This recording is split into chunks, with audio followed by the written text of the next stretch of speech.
meron tayong gloves. Size, ano to? Size 8 and a half. Size 8 ako. Yan, kung maglaba ako guys. Nag-gloves ako. Oh. Magkano to? 45 yata. Nag-gloves ako guys. At siyempre, ito yung pang-ipit. Meron ako sa bahay. Sa baba yun pagka umuwi kami.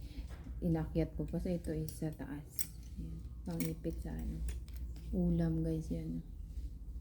Tapos meron akong tray. Ito pagkakain kami ng fruits ng aking ano, labidudes. So lalagyan ko ng fruits. Oh, native. Ganda. Ang ganda guys. So, lagyan natin ng apple, orange, 3 kinds of ano fruits. Pwedeng dalawa, diba? Ang ganda. So, ito ang ating update for today, mga may guys. Akin na naman, napakagastos na naman. Thanks for watching.